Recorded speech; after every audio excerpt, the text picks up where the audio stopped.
나는 늘 내 눈을 자랑스러워했습니다. 62년을 살면서 안경 한 번 쓰지 않았고 목수 일을 할 때도 가장 작은 못의 흠집까지 보이는 게 내 장점이었죠. 그런데 어느 날 친구가 내 눈을 보더니 이상하다고 했습니다. 그 한마디가 내 인생을 송두리째 바꿀 줄은 몰랐습니다. 통증도 없었고 여전히 잘 보였는데 의사는 제게 초기 녹내장이라고 말했습니다. 아무것도 느끼지 못했는데 이미 병은 시작되고 있었던 겁니다. 만약 그때 검진을 받지 않았더라면 지금쯤 저는 아무것도 보지 못했을지도 모릅니다. 이 이야기가 궁금하시다면 구독과 좋아요 부탁드립니다. 은퇴 후 고향으로 내려온 지 2년째, 나 문영수는 평화로운 나날을 보내고 있었습니다. 35년간 목수로 살면서 손에 굳은 살이 배기고 허리가 휘도록 일했지만 이제는 그 모든 게 추억이 되었습니다. 아침에 일어나면 집 뒤편 작은 텃밭으로 나가 상추를 따고 고추를 수확하고 가끔은 그냥 흙을 만지작거리며 시간을 보냈습니다. 도시에서의 바쁜 삶이 거짓말처럼 느껴지는 고요한 일상이었죠. 아내 정희는 늘 내 곁에서 꼼꼼하게 챙겨주는 사람이었습니다. 아침마다 혈압을 재라고 하고 약 먹는 시간을 놓치지 않도록 알람을 맞춰주고 건강검진 날짜가 다가오면 며칠 전부터 잔소리를 시작했습니다. 나는 그런 아내가 고마우면서도 때로는 귀찮았습니다. 내 몸은 내가 제일 잘 아는데 뭘 그렇게 걱정하나 싶었죠. 그런데 요즘 들어 조금 이상한 느낌이 들기 시작했습니다. 처음엔 별것 아니라고 생각했습니다. 어두운 곳에 들어가면 눈이 적응하는데 시간이 좀 걸렸고 밤에 화장실 가려고 일어나면 한동안 아무것도 안 보였습니다. 스마트폰으로 뉴스를 볼 때도 화면 가장자리가 뿌옇게 흐려지는 것 같았고 글씨를 읽다 보면 눈이 쉽게 피로해졌습니다. 여보, 요즘 눈이 좀 이상한 것 같지 않아? 정희가 저녁 식사를 준비하며 물었습니다. 뭐가 이상해? 나이 들면 원래 그런 거지. 당신도 안경 쓰잖아. 그래도 한번 검진 받아봐. 눈은 중요한 거니까. 괜찮다니까. 내가 내 눈이 어떤지 모르겠어? 나는 짜증 섞인 목소리로 대답했습니다. 사실 약간의 불안감이 있었지만 인정하고 싶지 않았습니다. 평생 좋은 눈을 가진 게 내 자랑이었는데 그게 무너지는 걸 받아들이기 싫었던 겁니다. 그러던 어느 주말 20년 지기 친구인 오재성이 집에 놀러 왔습니다. 재성이는 안과 전문의로 15년 넘게 녹내장을 연구하고 진료해온 친구였습니다. 우리는 젊은 시절부터 함께 술을 마시고 고민을 나누던 사이였죠. 은퇴 후에도 가끔 이렇게 만나 이야기를 나누곤 했습니다. 형, 요즘 어떻게 지내? 뭐 별일 없지. 텃밭 가꾸고 낮잠 자고 그렇게 살아. 나는 재성이를 텃밭으로 데려가 직접 키운 고추와 토마토를 자랑했습니다. 햇볕이 따갑게 내리쬐는 오후였고 나는 모자를 쓰고 고추를 따고 있었습니다. 그런데 재성이가 내 얼굴을 유심히 보더니 갑자기 진지한 표정을 지었습니다. 형, 눈 좀 이상한데? 뭐가 이상해? 동공 움직임이 예전 같지가 않아. 혹시 요즘 눈에 불편한 거 없어? 아니, 멀쩡한데 무슨 소리야? 나는 웃어 넘겼지만 재성이는 계속 심각한 얼굴이었습니다. 형, 농담 아니야. 형은 정상 안압 녹내장 위험군이라고. 무슨 녹내장?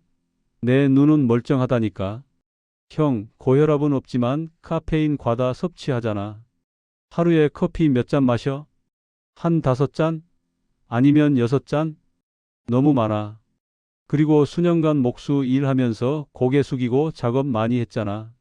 그런 자세는 눈으로 가는 혈류를 방해해. 이거 방심하면 위험해. 아내 정희가 재성이의 말을 듣고는 즉시 내 편을 들지 않았습니다. 그것 봐. 내가 검진 받으라고 했잖아. 두 사람의 압박에 결국 나는 다음 주에 재성이 병원에 가기로 약속했습니다.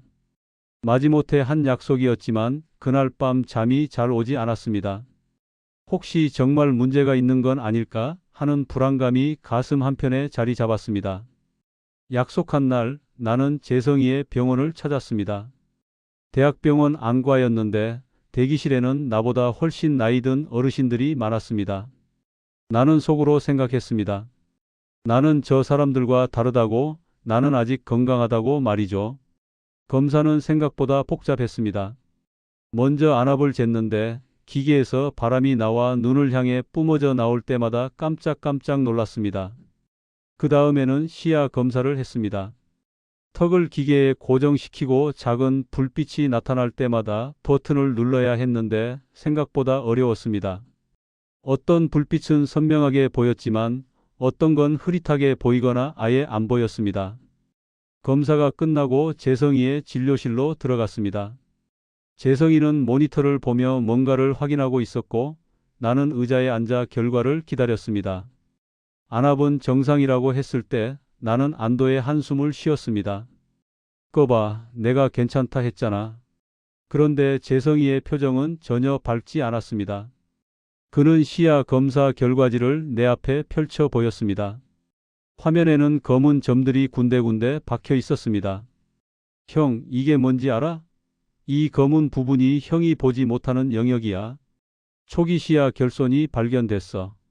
나는 믿을 수 없다는 표정으로 화면을 바라봤습니다. 그리고 시신경도 검사했는데 약간 얇아진 흔적이 있어. 형, 이거 초기 녹내장이야. 머릿속이 하얘졌습니다. 녹내장이라니? 그건 실명하는 병 아닌가요? 나는 떨리는 목소리로 물었습니다. 그런데 나는 아프지도 않았는데 왜 나는 몰랐지? 초기엔 아무 느낌도 없어. 그래서 녹내장을 조용한 시력 도둑이라고 부르는 거야. 통증도 없고 시력 저하도 천천히 오니까 환자들은 자신이 병에 걸린 줄 모르고 지나가. 그러다가 나중에 한쪽 눈이 거의 안 보일 때쯤 병원을 찾는 경우가 많아. 그럼 나는 앞으로 어떻게 되는 거야? 다행히 초기에 발견했어. 지금부터 관리하면 평생 시력 유지할 수 있어. 하지만 방치하면 진행되고 결국엔 실명까지 갈 수 있어. 나는 그 순간 다리에 힘이 풀렸습니다. 실명. 그 단어가 귓가에 맴돌았습니다. 앞이 안 보이는 삶이라니 상상조차 할 수 없었습니다. 재성이는 내 과거를 차근차근 분석하기 시작했습니다. 그의 설명을 듣는 동안 나는 점점 더 심각성을 깨달았습니다.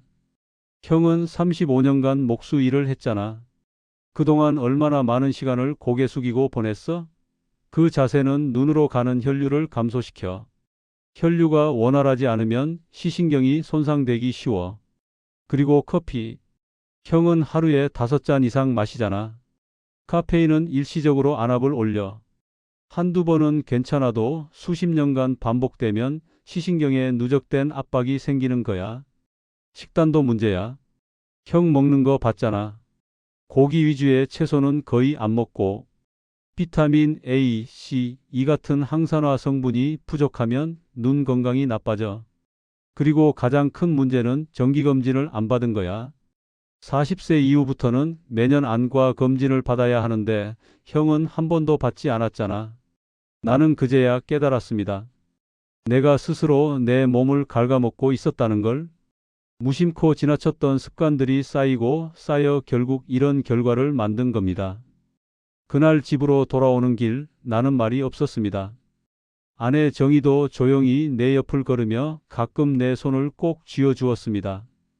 집에 도착해서도 한동안 멍하니 앉아 있었습니다. 그동안 내가 얼마나 건강을 당연하게 여겼는지, 얼마나 무책임하게 내 몸을 대했는지 후회가 밀려왔습니다. 다음 날부터 재성이는 나를 위해 구체적인 생활습관 개선 계획을 세워주었습니다. 가장 먼저 운동에 대한 조언이었습니다. 형, 운동을 하더라도 안압을 올리는 운동은 절대 하면 안 돼. 특히 목수 일할 때처럼 머리를 아래로 두는 자세, 무거운 걸 들 때 숨을 참는 동작은 금물이야. 무슨 운동을 하면 안 되는 건데? 무거운 역기 드는 거, 물구나무 서기, 거꾸로 매달리는 헬스기구, 복압을 강하게 주는 파워 리프팅 같은 거. 이런 운동들은 순간적으로 안압을 크게 올려서 시신경에 무리를 줘. 그럼 뭘 해야 해? 빠르게 걷기, 실내 자전거, 수영, 스트레칭. 이런 유산소 운동이 좋아. 혈액순환을 돕고 안압을 안정적으로 유지시켜줘. 나는 그날부터 매일 아침 30분씩 집 근처 강가를 걷기 시작했습니다. 처음엔 귀찮고 힘들었습니다. 평생 육체 노동을 했으니 운동이 필요 없다고 생각했거든요. 하지만 걷다 보니 몸이 가벼워지고 머리가 맑아지는 걸 느꼈습니다.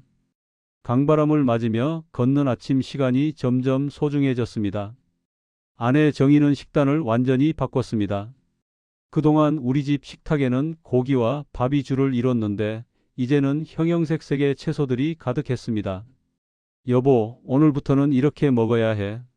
시금치, 케일, 브로콜리 같은 녹색 채소는 루테인이 풍부해서 눈 건강에 좋대. 당근이랑 고구마는 베타카로틴이 들어있고 블루베리랑 포도는 안토시아닌 성분이 시력 보호에 도움을 준대. 그리고 이것 봐. 땅콩, 멸치, 달걀. 이런 음식들은 비타민, 비사민, 니아신이 풍부해서 눈으로 가는 혈류를 개선한다고 했어. 나는 처음엔 채소 위주의 식단이 싫었습니다. 평생 고기를 좋아했으니까요. 하지만 정희는 포기하지 않고 매 끼니마다 정성껏 요리했습니다. 당신 좋아하는 고기도 그대로 먹어. 대신 색깔 있는 채소랑 같이 먹는 거야. 그렇게 어려운 일 아니잖아. 그녀의 말이 맞았습니다. 익숙해지니 채소도 맛있었고 무엇보다 내 건강을 위해 애쓰는 아내의 마음이 고마웠습니다. 나는 귀찮아하면서도 꾸준히 식단을 따랐습니다. 하지만 가장 힘든 건 커피였습니다. 나는 30년간 아침에 커피 없이는 하루를 시작할 수 없는 사람이었습니다. 일터에 나가서도 점심 먹고 한 잔, 오후에 한 잔, 퇴근 후에도 한 잔. 커피는 내 삶의 일부였습니다. 형, 커피를 하루 한두 잔으로 줄여야 해. 지금처럼 5잔은 시신경이 버티기 힘들어. 재성이의 말을 들었을 때 나는 솔직히 절망스러웠습니다. 커피를 끊으라니 그건 너무 가혹한 거 아닌가요?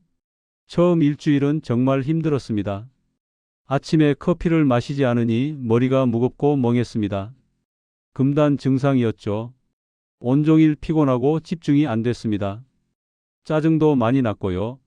하지만 정희가 대체 음료를 준비해 줬습니다. 보리차, 루이보스티, 허브차. 처음엔 맛이 싱겁고 밋밋했지만 시간이 지나면서 익숙해졌습니다. 카페인 없이도 하루를 보낼 수 있다는 걸 알게 됐죠. 한 달쯤 지나자 몸이 가벼워지고 숙면을 취할 수 있었습니다.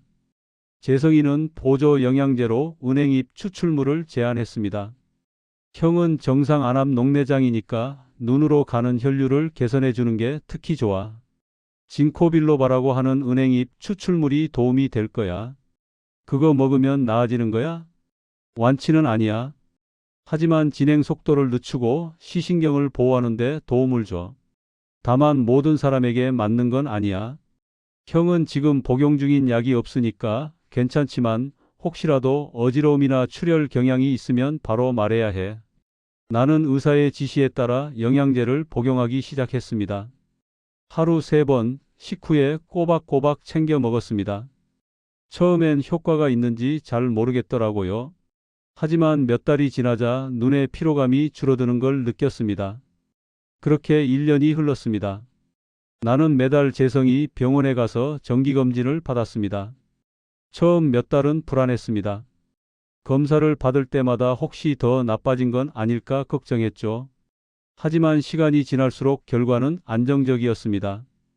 1년 만에 받은 종합검진 결과 재성이는 환하게 웃으며 말했습니다. 형, 아주 잘 관리하고 있어요. 시야 결손이 거의 진행되지 않았어.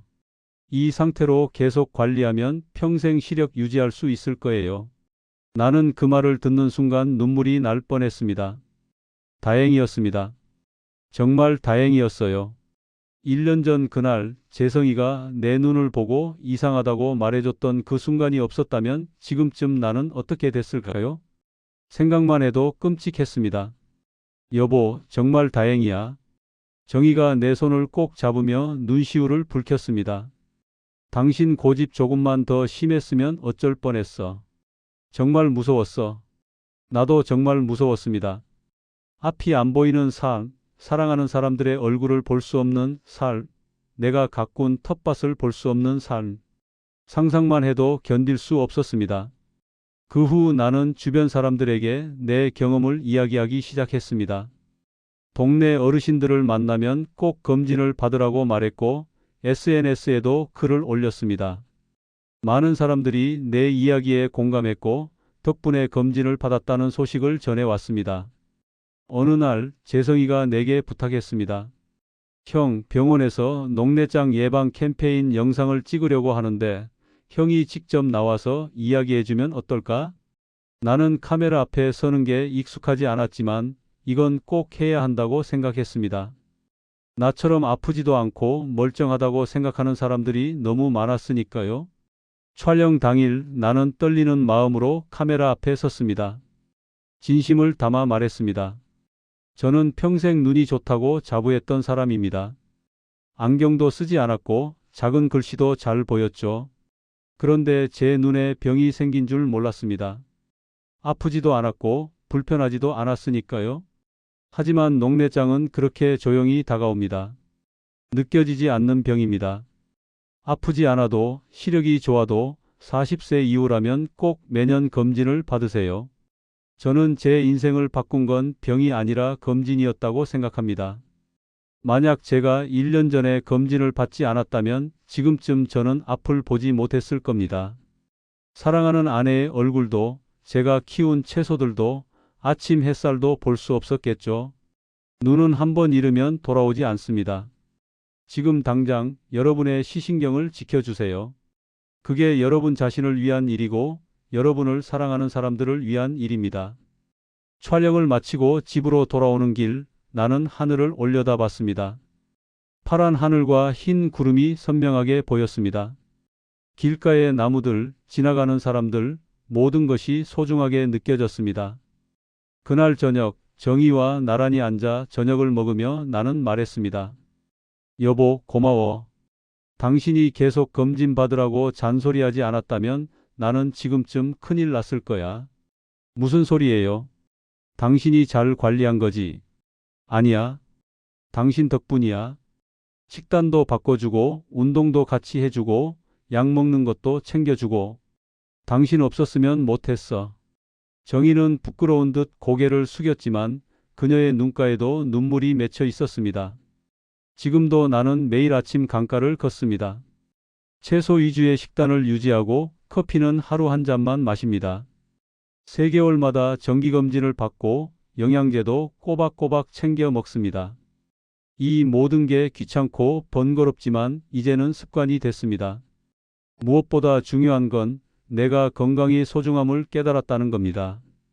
건강은 당연한 게 아니었습니다. 매일매일 지켜나가야 하는 것이었죠. 그리고 그 노력은 결코 헛되지 않았습니다. 요즘 나는 텃밭일을 하면서도 자주 멈춰 서서 주변을 둘러봅니다. 초록색 잎사귀들, 빨간 고추, 노란 호박꽃, 이 모든 색깔들이 얼마나 아름다운지 새삼 느낍니다. 볼 수 있다는 것, 세상을 볼 수 있다는 것이 얼마나 큰 축복인지 깨닫습니다. 며칠 전에는 손자가 집에 놀러 왔습니다. 5살짜리 꼬마였는데 제 손을 잡고 텃밭을 뛰어다니며 신나게 웃었습니다. 나는 그 모습을 보며 생각했습니다. 만약 내가 앞을 볼 수 없었다면 이 아이의 웃는 얼굴을 볼 수 없었겠구나. 이 아이가 자라는 모습을 지켜볼 수 없었겠구나.